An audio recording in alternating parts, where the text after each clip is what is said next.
Well, hey there, everybody. Welcome back to Politically Speaking. Took a little break, but we're back for a lucky episode 15. I'm Emily Mayer. I'm your host for today's episode. With me, fabulous as always, Kirsten Pruitt and Erica Sampson.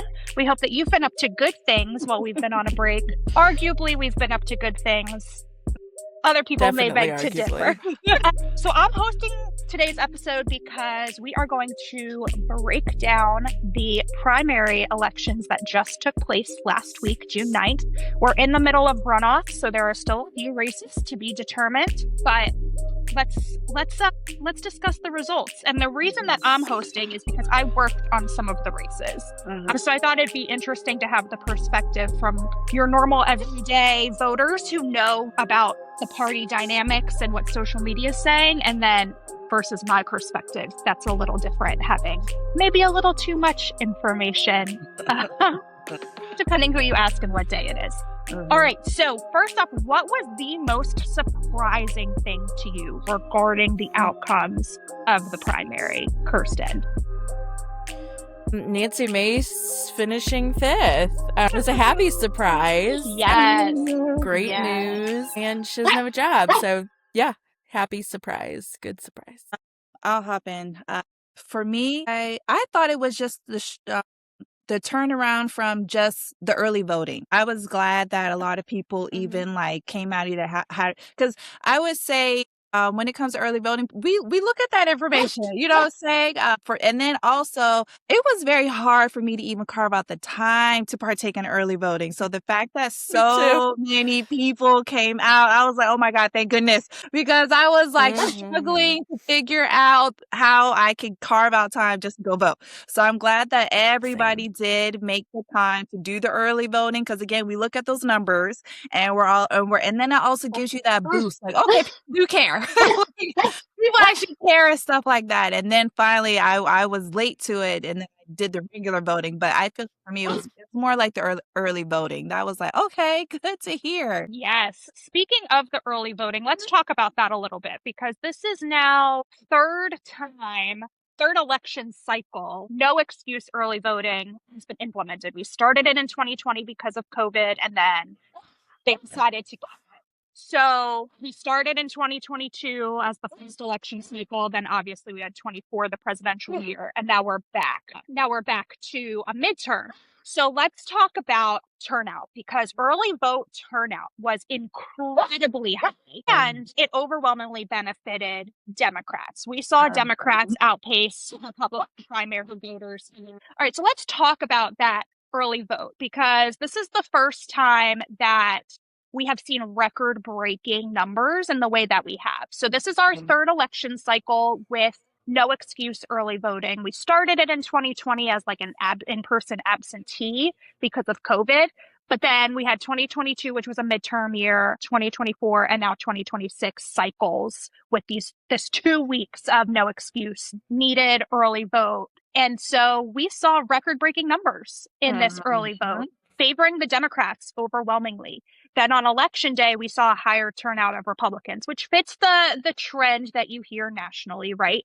But let's talk about that early voting. What do you think was the driving force to that record turnout? Do you think it was more about the narrative around the redistricting fight that was happening at the State House? Do you think it was related to their excitement about certain candidates, or do you think it was a completely unrelated third thing, Eric? I think it had partial due to that redistricting. I feel like because that was relevant around the time of voting, it's kind of like people were coming out for that, and then it fueled them to want to vote in general and stuff. So I definitely feel like it was more of timing and alignment, and then, just messaging and stuff. So that really excites me, because I'm always like, how do people even know when to vote? How do people even know who's on the ballot? How, all these, questions, because some people, if they're like me, I don't check the mail because nothing ever good comes in my mailbox. So I'm always like, Same. ain't nothing get me to that mailbox to check it.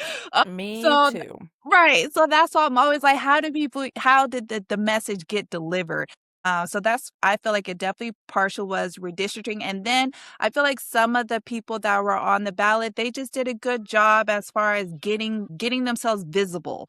Whatever that looked like, social media, in person, things like that. Clearly, whatever they were doing, it was working because a lot of people paid attention. A lot of people was like, there's someone on this. I may not know everybody on this list, but I know at least one person that's got me to leave this house to go vote for them and stuff. And I also feel like people are like, it's the South. You know what I'm saying? I feel like people are still like, are getting burnt out with things that happen in the South. And so I am curious as far as if more women may have come out to vote, because I feel like women always carry the weight and the brunt of a lot of things. So I am curious if more women came out to vote to make their voices heard. And then obviously, men come. But I am curious about those numbers as well. And I got an email from the state party that broke down some of the early voting numbers.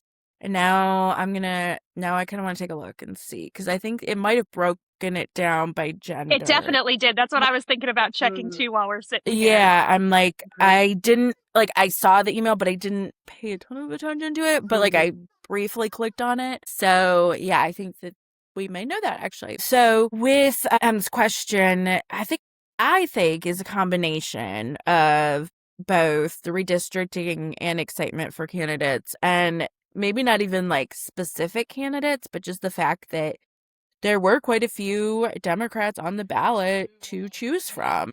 And that's unusual. It's hard enough to get one Democrat to run for a seat, let alone multiple. So I think just having the choice is exciting, and being like, I want to go vote, I want to get it done. And I just think with our crazy busy schedules, having options of what time to go vote is phenomenal. It worked out. Obviously, well, not obviously, I don't know why I said that word, but I work election. I work the day of the election, so I could get a mail-in ballot.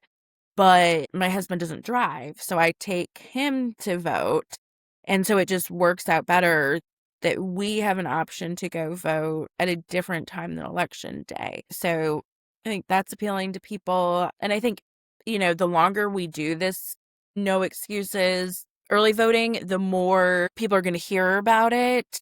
And so you're going to see them come out more. Because at first, may have just been select few people that are kind of in the know, new. Right. But now word of mouth starts getting around. It's like, oh, did you know you can go vote early? Yeah. Yeah. I think that's a good point, Kirsten. I agree. I think it's becoming more of a habit for voters to have that option. And I do think redistricting played a huge role. I mean, that first day we saw massive, massive numbers, and that was the same day that they were taking the vote on if they were going to take up a new map or not. And we saw pushes from the South Carolina Democratic Party. We saw pushes from lawmakers. We saw pushes from nonprofits just saying, the more people that go vote, the harder it's going to be for them to agree to pass this map. And sure enough, I mean, they were right. So kudos to all the people who showed up to vote on that very first day. We did see about 30,000 new first-time primary voters that were Black. And so I want to take an opportunity to kind of break that down, because we also had a record number of Black candidates running statewide. And so here in Beaufort County, I had 7 races on my primary ballot that I could select from. The only one that wasn't statewide was my congressional seat. So there were 6 statewide primaries taking place where there was at least one Black candidate option. And so you have folks like the Brandon Upsons of the world, other bigger social media accounts put out an image of this slate of all of the Black candidates, for lack of a better phrase. I mean, that's what they were referring it to, the black slate.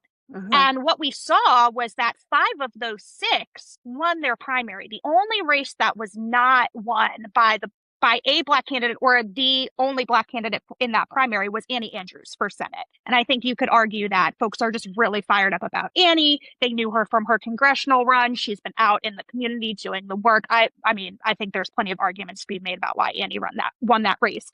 But even some of these other races that are lesser known by voters, the Black candidate won in every other race. So let's talk about that and what we think that might mean as we head to November. Is that Black turnout still going to be as powerful? Is it going to sway some folks to vote Democratic when they may have voted Republican, or is it going to maybe make some moderates say, hey, why are we pushing this narrative? What do we think the storyline is regarding this slate of candidates that we saw emerge from the primary? I'll start.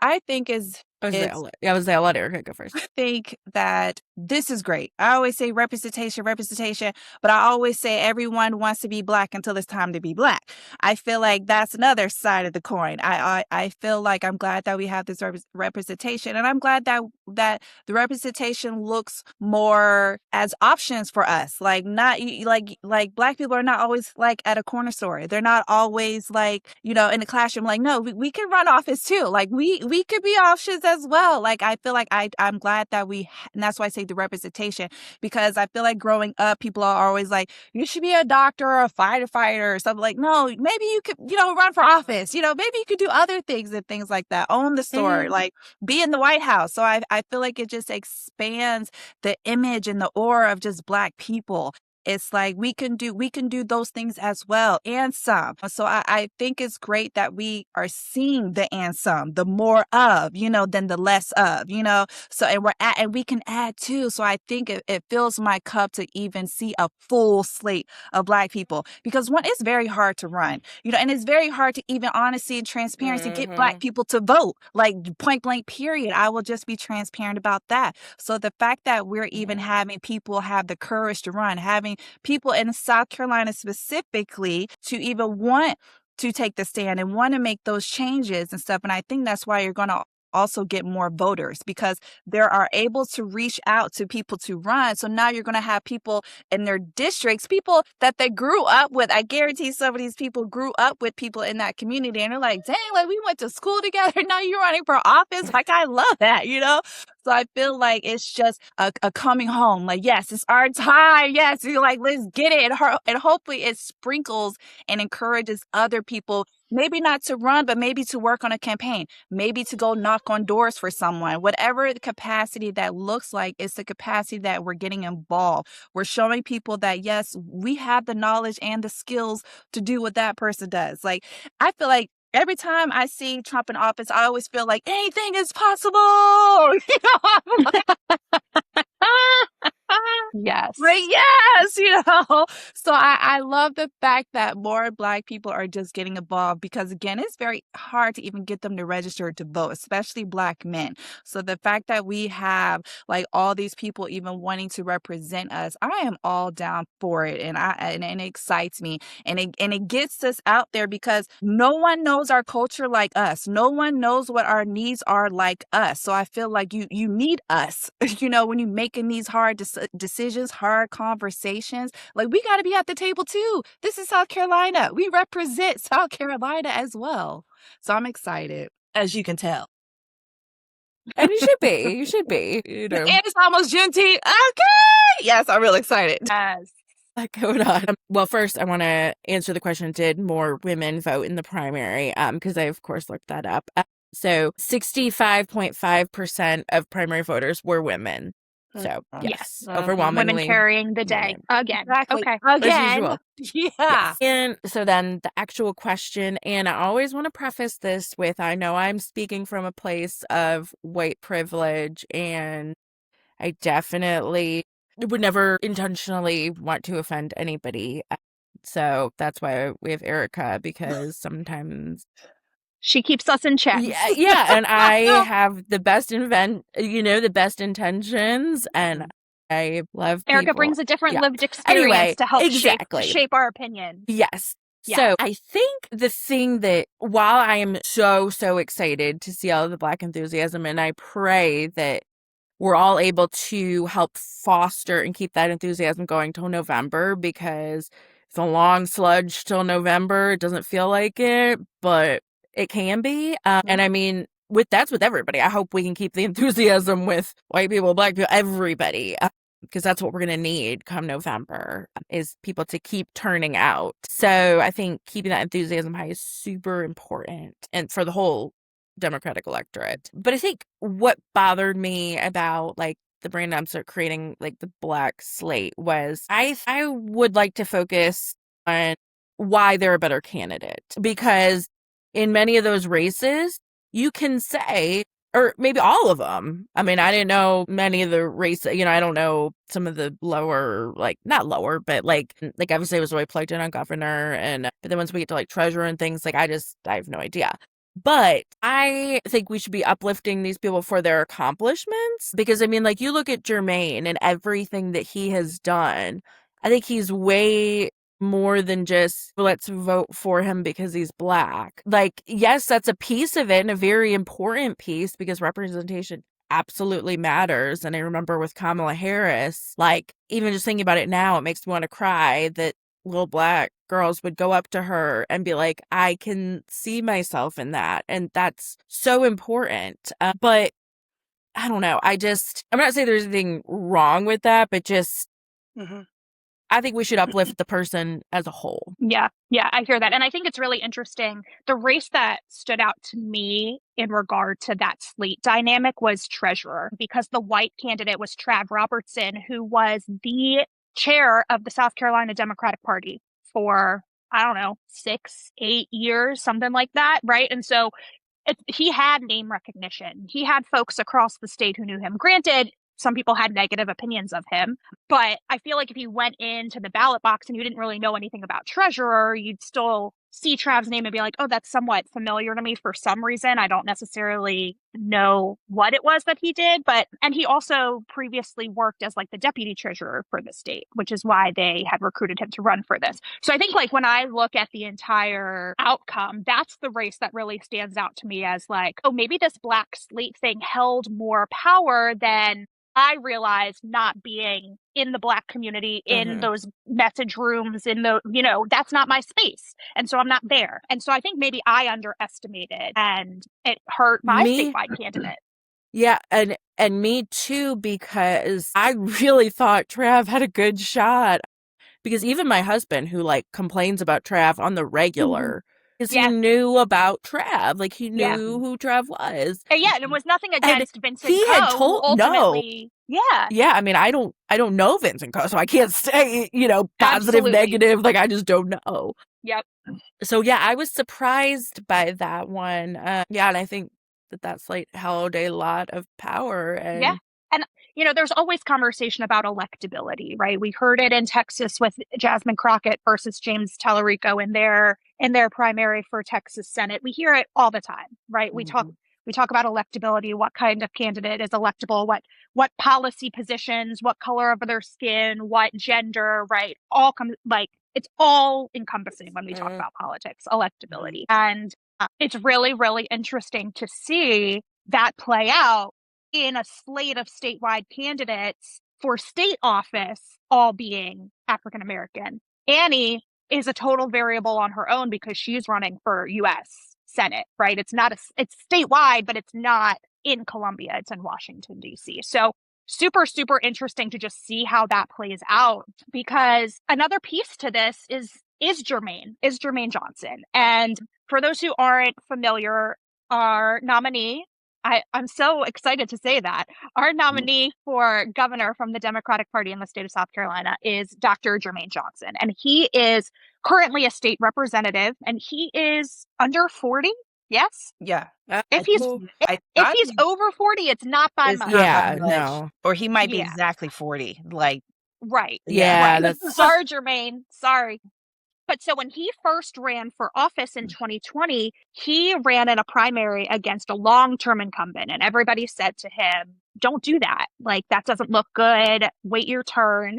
And he was like, no, I don't feel like this guy's representing us. Like, I'm going to run. And he beat him in the primary, and he held his seat. And they've tried to redistrict him out. He's been in a new district, but he's run unopposed. There's a lot of respect for Jermaine. And he went viral last year when they were debating an anti-DEI bill in the House for what he said during that debate. And from his lived experience as a Black man who was homeless, who lost a sibling to gun violence, who was really saved by the opportunity to play basketball at College of Charleston, and the world that opened up for him. And now he has a doctorate degree, and he owns a business, and he started a nonprofit. I mean, like, he is like everything that you could want somebody who came from that experience to grow up to be, right? Hugely successful. His wife is amazing. They have 4 kids. I mean, I could just go on and on. I love Jermaine, and he's a real person, right? Like, you talk to him and you don't feel like you're being spoken to by a politician. But for those who don't know, when it came time to file for office, there was a conversation of if Jermaine was even going to file. And that was 2 reasons. One, folks were saying he's having a tough time fundraising money. So if you can't fundraise, can you run statewide? And 2, the party, I'm going to put that in quotes because who that is still up for debate, recruited a man named Billy Webster from Greenville up in Kirsten's area to run for governor. And Billy is an older white dude who worked in the Bill Clinton administration. So he has that government background, but then also he had made his money off of starting a payday loan company, and people found that problematic. But Billy was also able to give himself a ton of money. And unfortunately, in politics, money is a real thing. And we had heard that Jermaine couldn't raise money. So when it came time to file, there was conversation that Jermaine wasn't even going to file. And we were just going to pass the nomination on to Billy Webster. And social media erupted. I mean, social media doesn't win elections except for when it does, right? And so I saw Jermaine the next day at the Jasper County Convention, and I had never seen that man like that. I mean, I've spent time with Jermaine. We've done podcasts together. We've spent time at the State House together. We've spent our time. I've never seen the man like that. He was just like, man, I was ready to quit. I had to convince my wife that it was okay that I'm quitting. And I mean, here I am. He's like, I don't know what I'm saying today because I wasn't prepared to be here as a candidate.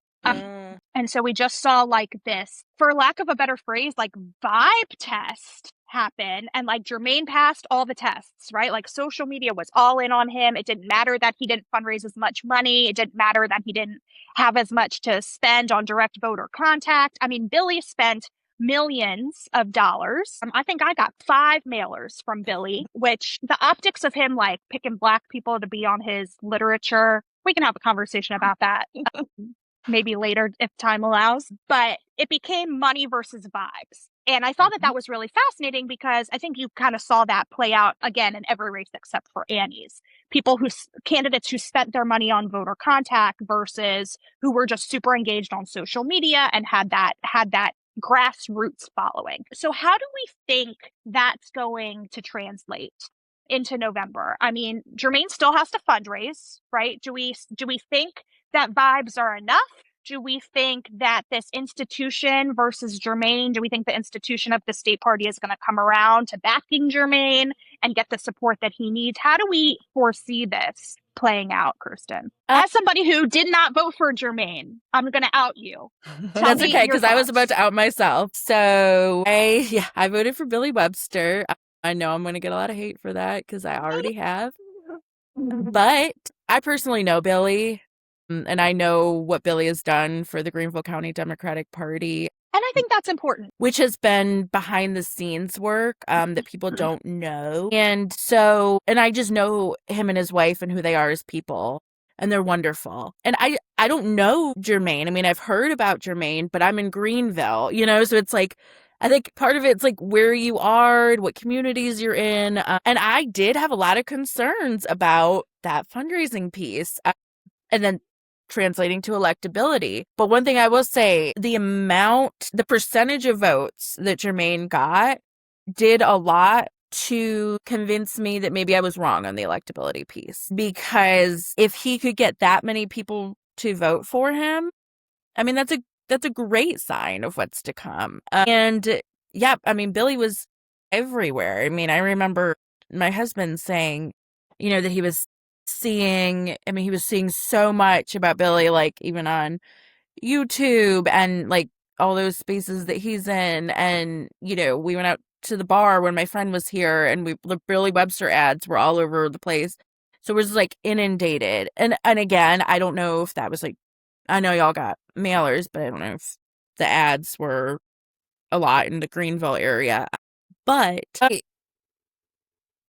I think the electability piece is so nuanced. And this is a issue that word has bothered me since Hillary Clinton back in 2020 or 2016. And after she lost, some people would say, oh, well, women, nobody's ready for a woman president. And I'm like, I think that's flawed because people hated Hillary. But like, let's look at a different woman and let's see how she does, So I don't, the electability piece is so, and the fundraising still concerns me. I'm not gonna lie. And I've seen so many people on Facebook and social media saying that Billy should fund Jermaine. I think if he wants to do that, great. But if he doesn't want to do that, I don't know. I don't think we should villainize him. And I know that's going to be an unpopular opinion. I hope that Billy does want to do it because it makes sense to want to do it because it's for the better of the state. And if you want better for the state, you should want to donate to help our nominee. But at the same time, it's his money. I don't know. So it's hard for me to be like, oh, let's make him do it. I think he should want to do. I don't know. I have very mixed feelings about it. The whole thing. I just have mixed feelings. And one thing that I loved so much about that race was the respect that both Billy and Jermaine had for each other. Yes, I saw it. I saw it on display in person. That is just, amazing and the best thing you could ever hope for because, you saw Mullins mudslinging all over the place, but you wouldn't see either of those candidates coming after each other's character, who they were. And that meant the world to me to see that. Now, supporters and people on social media, that's a whole other story. But because both sides were quick to start taking jabs. So I don't know. I'm not ready to make predictions because I think we're going to have to see what plays out because I've been surprised by many things and I just don't think that, I don't know. I'm anxious to see. Go ahead, Erica. I was about to say, speaking of that healthy dynamic, I've been sitting on waiting to respond to something Kirsten said. When you mentioned the part about you wish that people I don't know if the word is focus or more hearing more about why their qualifications. I'm going to have to agree to disagree on that. I feel like, we all, like Obama, we was all cool about his qualifications. Paperwork will definitely tell you a person's qualified. However, it is being the fact that they're Black. It's like you got to say it. You got to acknowledge no matter what you say, I'm going to the store because I'm Black. I'm going to my car because I'm Black. I'm going to work because, hey, I'm Black. You got to throw the word out there because I have a business and guess what? It's Black owned. You know what I'm saying? You got to say the word Black because it carries much weight. Let me ask you one quick question on that though. So and this is just genuinely my curiosity because I obviously do not know the lived experience of Black people, so I cannot.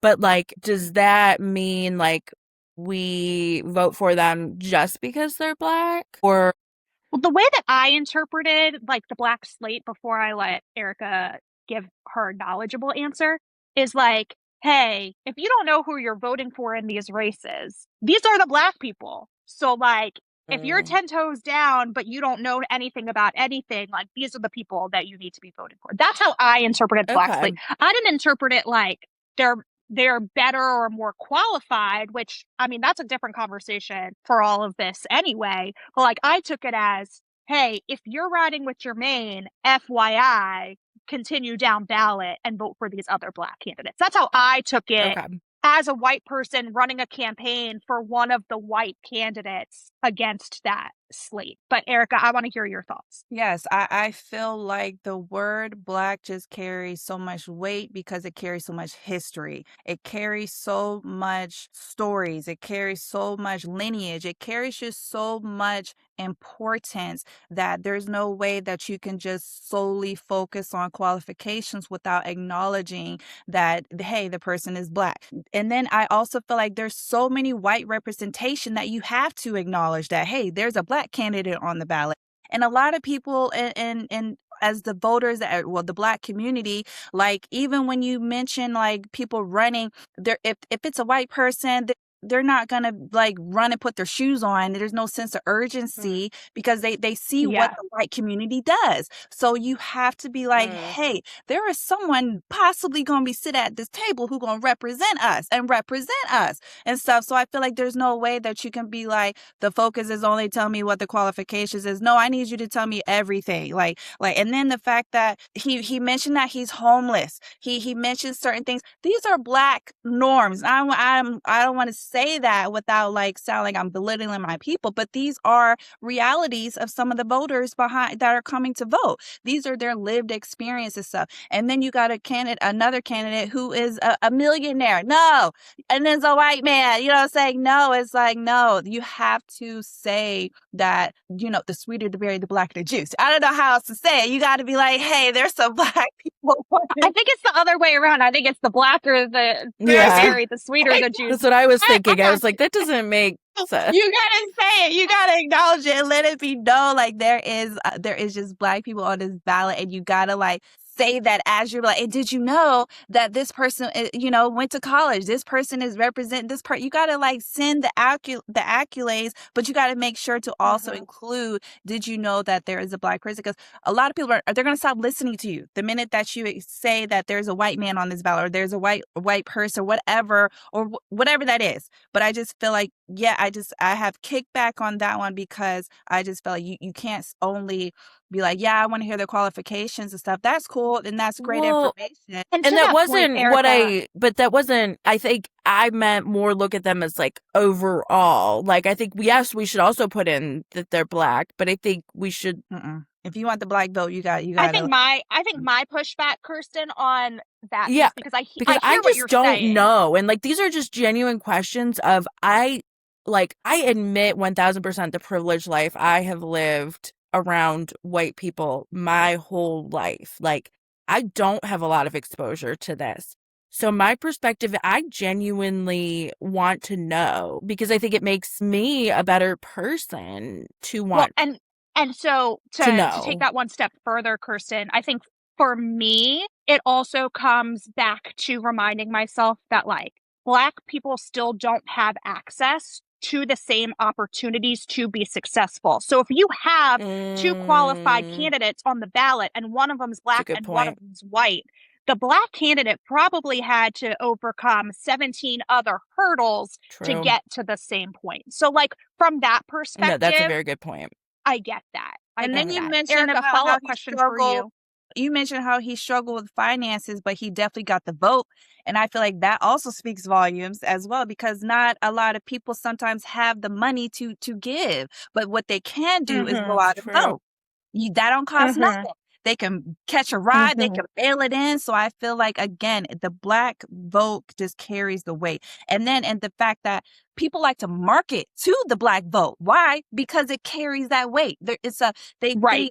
Right. So it's like, yeah, no, it's very, very key and very important to acknowledge the word Black. I mean, here in South Carolina, you cannot be a successful Democratic candidate without the Black vote. And I think that's why you saw Billy lean into the endorsement of Steve Benjamin, the former mayor of Columbia, who's a Black man, that type of thing. I also think, you know, it made Jermaine, because of his upbringing, because of his knowledge of the community, so much more appreciative of every dollar that was given to him. Because when I saw him that next day and he told me the dollar amount that came in the night before, I was honestly shocked at how low it was. I was like, well, you got all that support online and it didn't translate to dollars. But hearing what Erica said and now thinking back to how Jermaine reacted, it's making me realize that he was realizing that even people who couldn't give were finding a way to support him. Erica, I have a follow-up question for you, because I saw on online forums Black folks saying they were going to vote for Billy because he was more electable. Can you speak a little bit to why that might be internalized for some of the Black community? I feel like they probably feel like defeated, either whether it was this experience or maybe a past experience or some type of experience made them by default think that we needed a white savior to get across the finish line. And that's also why I feel like why we need more representation to so people can see we don't always need a white savior. We can do this our own. Like we just have to come together and do the action. But I feel like because of whatever past experience, whether it's social media, past presidents, past elections, whatever it was, gerrymandering, everything, I feel like it's the air that's coming out of the balloon slowly. And so by default, people think that we just need this white savior to win, to get victory. And that's the part where I feel like that's probably, and then the man had money, you know what I'm saying? So by default, they think maybe he can market and make a reach and all of that stuff. So I just think it's just past experience that has like succumb and made people just assume that this is the way that things are supposed to be. And it's like, absolutely not. And I'm glad that Jermaine was actually, whatever the outcome is November, I feel like this right here made a big impact and let people know, again, is things can be different. You know, so many things can happen. Yeah. Yeah. And I think people like me learned my lesson 4 years ago when it was Joe Cunningham versus Mia McLeod in the primary. And I went with Joe for a number of reasons, but looking back, I wish I had gone with my gut and gone with Mia. And that's something that I've regretted for the last 4 years, is voting for Joe in that primary over Mia, because he was an embarrassment. I mean, it was embarrassing. And it's like, if we're gonna lose anyway, let's put the actual best person forward. And so I was really, really excited to cast my ballot for Jermaine, and I'm excited to see because I think to your point, Erica, no matter what happens in November, him coming out as our nominee is a success for our state. And I asked y'all what the most surprising thing was from the jump. To me, the most surprising thing was Jermaine clearing the field with 59%. I thought that it would be closer. I thought we would not know as early on in the night as we did. I still ultimately thought Jermaine was going to win, but I did not expect that to be such a clear narrative from the jump. And that was, to me, the most surprising thing of the night of the primary. I think I'm so glad that we're having this conversation. No, see, and I think it puts a sense, I don't want to say fear or something in us when we got a whiff that he didn't think he was eligible. He didn't think that he was qualified. He didn't think that he could be the governor. You know what I'm saying? And I feel like that, to me, it didn't sit right. Because it was like, you don't think that because of finances, like you are beyond qualified, regardless of whatever these numbers say, you are beyond qualified. And so I think that I'll also put the fuel to want me to come out my house and show him, no, regardless of what these naysayers are saying, the fact that you're even going for it, like, think about it. It's hard to run against this current governor. Like, it's very hard. He is very hard. So the fact that he's even challenging him, and that's why I was like, when I heard that he's even considering stepping down, I was like, no, you absolutely cannot, step down. Like, you may not win. That is what it is, but you can't step down. You know what I'm saying? You have to, trust the process, see it through. And again, I could care less I could care if he lost, but I would care more the fact that he stepped down before the results was it. Like, come on, sir. So I commend him for stepping up and just trusting the process, seeing it through, and hopefully, I voted for him. I even texted him. I didn't think he was going to check it because all the, was live and everything, but he did. He gave it a heart. So I was like, that's why I voted for you. You know what I'm saying? Well, that's great. Yeah, that's such a good point about him. That's such a good point about him not even believing in himself. And I want to give a shout out to his wife, seriously, Dr. Evan Johnson. Talk about 10 toes down. That woman, she refers to him as the next governor on social media. He had to try to convince her that he should step down. She was like, absolutely not. You're not stepping down. She's been with him at every event I've ever seen him at, except for that one in Jasper the day after he didn't step down. She's always been there. She is in the comments in these Facebook forums defending her husband. Like, shout out to Dr. Evan Johnson. Seriously. I'm so excited for the state to get to know her as well. That's really, really exciting. So I love that. Okay, now we're going to talk about the things that drove you nuts during the primary. Okay, and have driven you nuts since, because let's be real, hasn't stopped just because the primary's over. Let's talk about those text messages, those TV ads, all that good stuff. Erica, I'm going to start with you because I know how you feel about these text messages.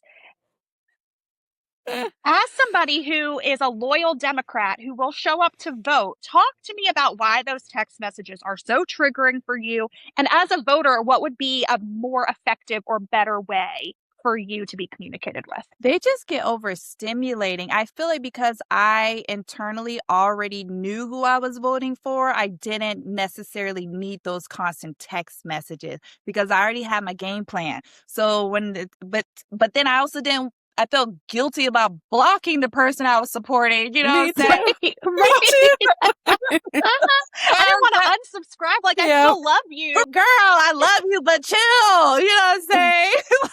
And so I don't know if there's a way. And then I kept and then it was the volume about it. It was like I could get, maybe once a week or something, but I would get them 3 times a day. And I was like, my gosh, crazy. like, is this the same number? Like, is this a different company? Like, it was just, it gets overstimulating. And granted, I'm still going to vote for the person, but I definitely feel like it's like, my gosh, it was just overwhelming and stuff like that.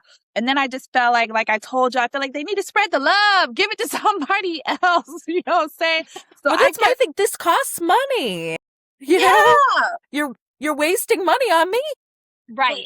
Yeah. And that's my thought of it too. Is like, especially during the early voting process, like as somebody who works on campaigns, what we tell people and what we know as best practices, when you go vote early, I can remove you from text messages and phone calls. Well, guess what? There were certain candidates who I was still getting text messages from after I already voted early. So I was like, you're not spending your money well because now you're wasting it texting me when you could update your list and see that I already voted. So that's my personal, like, as somebody who's been on the inside, like, why are we not using best practices? But Kirsten, go ahead.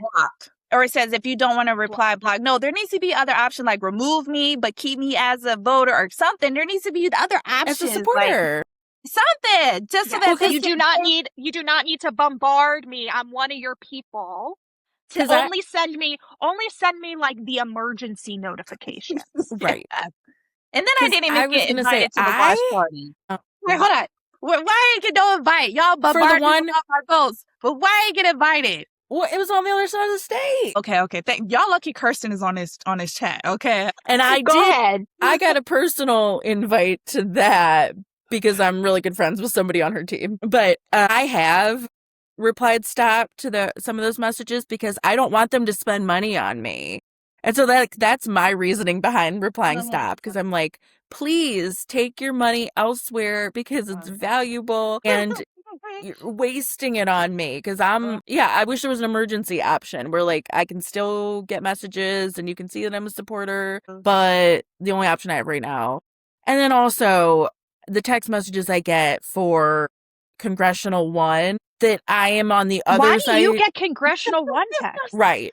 Thank you. So I'm like, the one I got it from, I did click stop real quick because that was not the one I was supporting. But either way, I would have been clicking stop no matter who it was. That can get confusing too, as for the voters. If you get something like that, you got to be like, wait a minute, what? Well, yeah. Yeah, if you don't know better. Like, right. And I have to say, most of my circle has no idea what congressional district they're in. So they get something from Congressional District 1, they're thinking that's who's on their ballot. You know? Yeah. And I'll say too, I've seen folks say, I've already given to this person. Why are they texting me? It's making me feel like what I gave them wasn't good enough. And so like, I get that too, as somebody who's on the inside, but I told you the one that I have not been getting text messages from is the one I've donated to twice. So I don't know. Which is interesting because that's the same campaign that I'm getting text messages from every day. Have you donated? No. I have donated in kind. Right. I have given free but I'm saying, advice. once you make your donation, maybe you get removed from a list, which is not usually the case. But in this case, I don't know. They have enough It's money just on that weird that I'm not campaign. getting texts. They have enough money on that campaign. They don't Seriously. need my $20 donation, number one. Number two, that campaign has enough money that they should be able to create lists that say, Well, true. we don't need to bombard these specific people every day. Yeah. Well, and my donations, not like I'm out here throwing money around, because I promise you I'm not. I was buying merchandise. So. Yeah, see, I'm not even buying merchandise. I'm just like, you're going to give that to me. Yeah, well, I support, I don't know. Yeah. I'm ride or die to my... I have multiple good friends working on that race, so that also kind of felt. Yeah. All right, before I go to my last set of questions, I want to turn it over to y'all, because I want to hear what questions you have that maybe as somebody on the inside I can answer, whether it's about the primary, whether it's about strategy, whatever questions y'all have, I want to hear them, and I'll try my best to answer them. But I'll give you a second to think about it, because I know I just sprung that on you. I told you didn't need to prepare anything, and now here I am turning the table on you. So when you're ready, hit me with. I have a random question that has been on my mind. Real random. You could probably say the answer in like 2 seconds. When people do mail-in ballots, do they get a sticker? No. How messed up is that? How messed I love up that's is your that? question.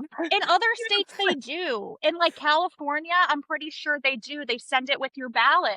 They do in Michigan too.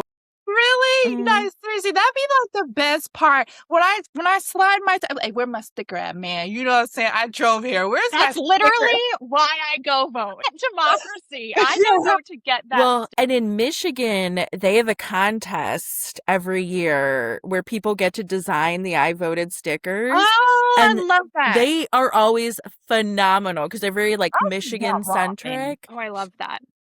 And like amazing people enter that contest, and then and I think they pick like more than one, so there's like several different designs. Oh, that's awesome. Isn't that a great idea? Yeah. Okay. All right. I have a question. What do you think will make someone stay home for this upcoming election in November? Oh, that's a terrible question, because my mind doesn't work like the average voter. Yeah. So it's very like that's probably the hardest part of my job, is trying to put myself in the mindset of the average voter when I'm absolutely not. My husband is more or less the average voter, so I try to like throw things off of him to try to get I do that too. like a fair test. But I think a lot of things could keep people home in November. I think like the enthusiasm that just happened to erupt around this primary is going to be hard to replicate in November. It's going to take something crazy happening like right around early vote time, whether it's in the state or whether it's at the White House or Congress or whatever. I think it's going to take something crazy to get people super, super excited, because midterm years are just not it. I think people are on a high because of primaries and stuff, but I feel like when it's time for an election, the high is gone. I think it's because it's not until November. So it's like, how do you keep the momentum from now all the way until November and get those same people to come out to vote? I feel like that high just like fizzles down. And then I feel like if people assume that other people are going to come out and vote, so they're like, they'll get the vote. I'll just stay home. I don't have to. Right. Well, yes. That's another reason what's going to stop people from going. And I've seen that personally, because take Dion, our state senator, he did not win by much his last election. I feel like maybe it was like 30 votes, 20 votes, 15, something like that. And I feel like that's because people just assume that either he's going to win, or they assume people are just going to come out and vote, so they don't bother to do it themselves. But I definitely feel like is keeping that momentum all the way until November. Hell, I'm tired of the text messages, you know, saying already. So that's why I'm like, how do we keep the momentum all the way until November and then get people to come out? Well, one thing I was thinking about too was if people that have been fighting amongst each other on social media during the primaries, if they can't just accept if their person doesn't win, and if they're annoying on social media, I think that's going to turn people off. Because if we're fighting against our own, like... That's a huge concern I have down here with our congressional race going Yes. to a runoff. And in both parties, both parties, Republican and Democrat for congressional one, are going to runoff. But our runoff is so nasty between Matthew DeFord and Nancy LaCour Yes. that I truly am worried that folks, if their candidate doesn't come out of the runoff, will either choose to stay home or drop off down ballot and only come vote for governor and U.S. Senate. That's a very, very real concern for me. And that's why when I went out as a surrogate for Lisa Ellis, the campaign that I was working on, when I was out in Jasper County the weekend before the election, my speech wasn't even really about why they should pick Lisa, because most of the people in that room had already voted. It was really like, hey, no matter what happens on Wednesday, we'll have our slate of candidates and we need to do what we need to do for them, whether that was the person you voted for or not. And that's hard. I mean, don't get me wrong. I was working on a completely different campaign. Yeah. And will now go vote for somebody who I was actively primary campaigning against. But the alternative is to keep Ellen Weaver, and I don't want that either. So you got to think about what the actual goal of things are and the greater good of it all. And just swallow your pride. Nobody's going to see who you voted for at the end of the day. You can say you didn't vote in that race if that makes you feel better. I mean, whatever you've got to do, just do the right thing for the sake of our community. Please and thank you. Mm-hmm. Okay, my last set of questions before we wrap this up, because we're coming to time, is 25% of people showed up for the primary. And I mean, for a primary, that's like ridiculously high. It's normally like 15%, which is abysmal. But 25% is still low. So how do we reach that other 75% of people? If this was our record turnout, like the bar is very, very low. So talk to me about how we reach that other 75%.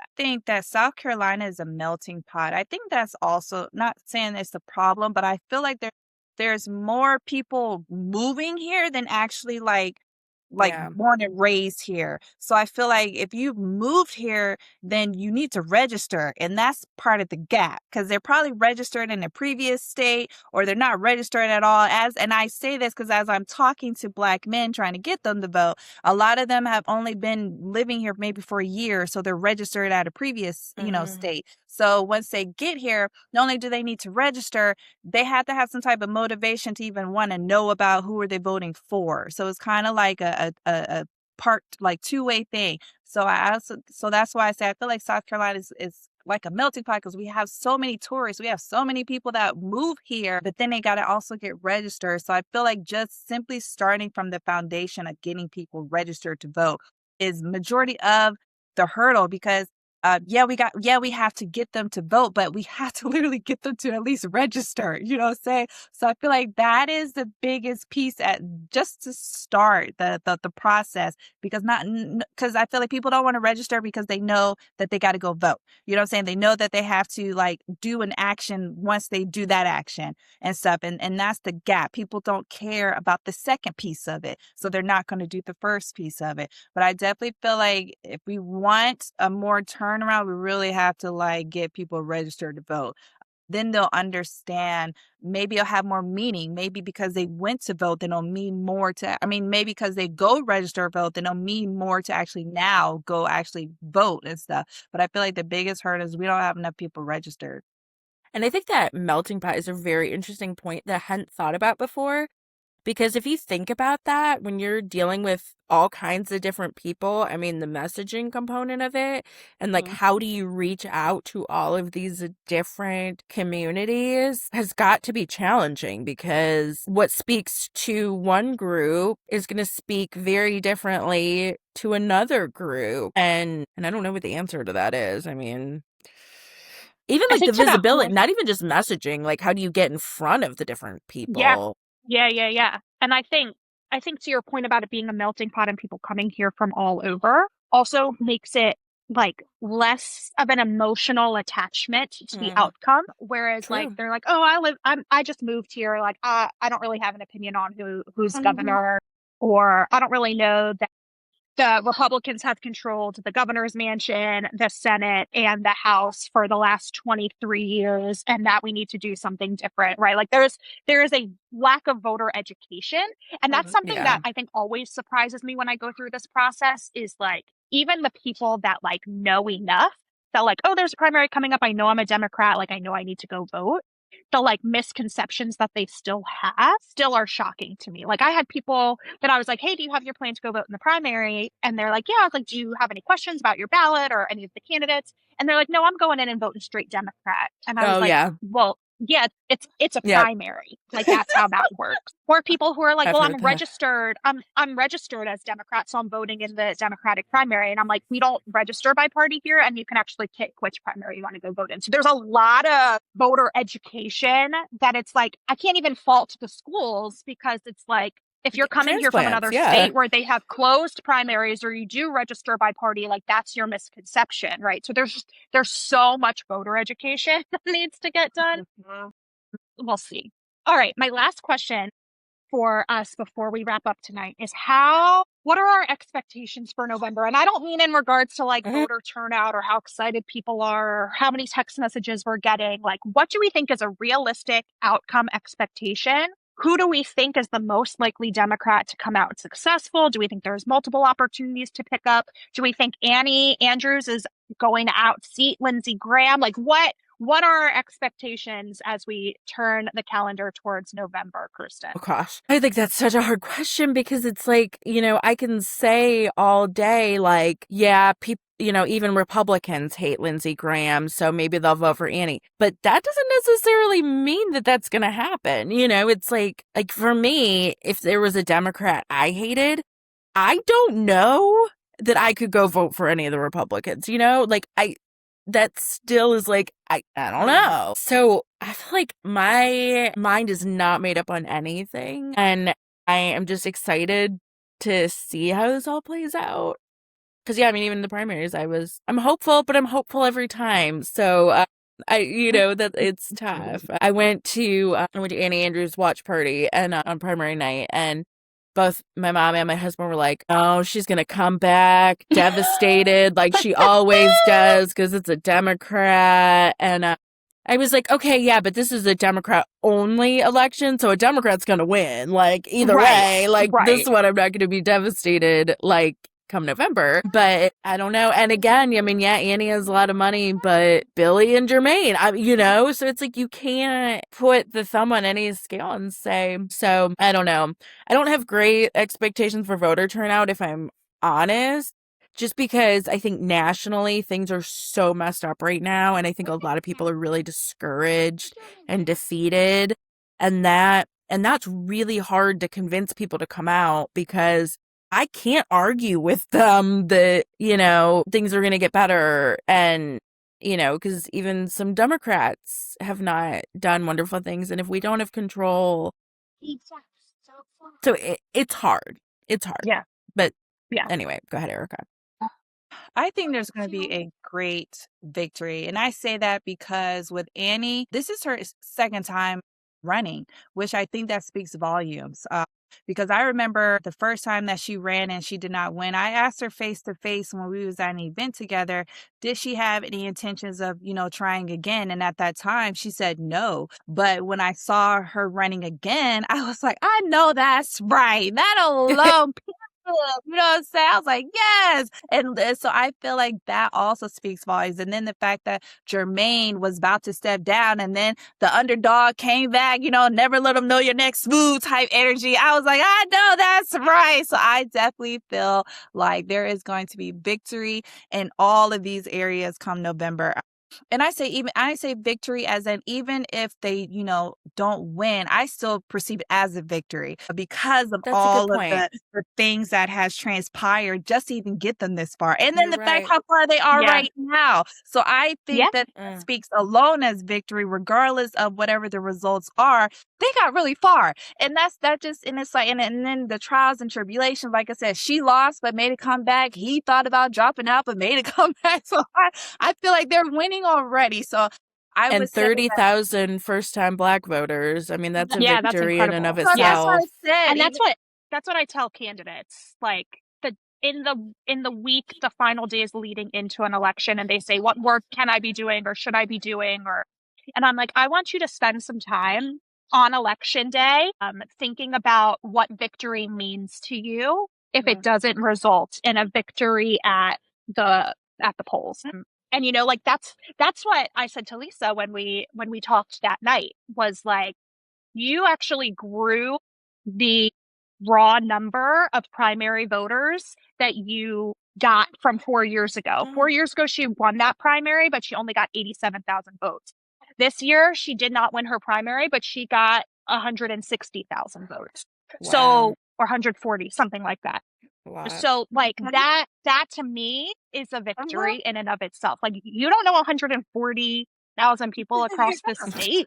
Right. So that means that your message resonated with somebody and they were like, hey, I don't know that woman, but I believe in her and I'm going to cast my vote for her. So I agree with you, Erica. There are definitely victories to try to measure along the way that are not a victory at the ballot box, for sure. And I also feel like, again, when I say the victory, when we get to November and like these candidates may or may not win, I feel like just what all they did will speak volumes, and it will motivate someone else. And maybe Jermaine will try again. Maybe Andy will try again, but hopefully they won't have to try again. But if they do, hopefully it's just the messaging. It's the perception. It's like, it's a win-win already. And hopefully it fires other people, especially women, Black women, white women, whatever that is, to want to be at the table. You know what I'm saying? And especially all the stuff that they're trying to control over us. Hopefully it controls more people want to come out and do what they have to do.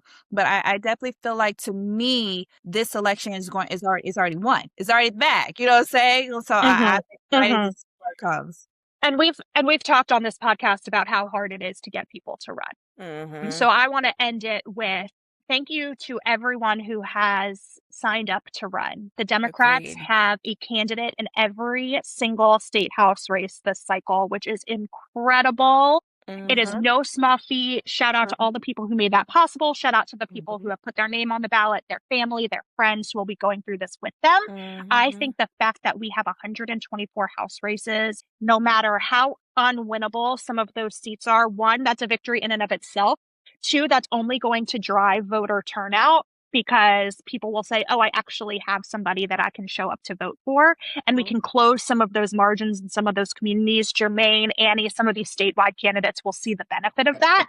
And it helps the Democratic Party, because there are places that we just don't know how many Democrats there are because there haven't been Democrats on the ballot. So I'm really, really excited to see what the data shows us in November, regardless of the outcome. I totally agree with all of that. Any final thoughts before we wrap up? I miss you guys.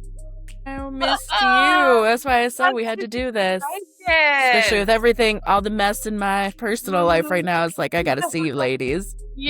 Life be lifing, right? Exactly. Look at us having some grown folk conversation. Can we round of applause for ourselves? Love it. Yes. Well, thank you, ladies. Thank you, listeners. This was episode 15 of Politically Speaking. Whenever we decide to record episode 16, make sure you're subscribed so you don't miss it, and we'll catch up with you soon. And always keep it politically speaking. This is Kirsten Pruitt. Please subscribe to the show wherever you find podcasts and consider leaving us a rating. You can find links to our social media and YouTube page in the show notes. Thanks again for listening. The preceding podcast is solely owned by the host or hosts and is distributed by Big Media LLC. Copyright 2026.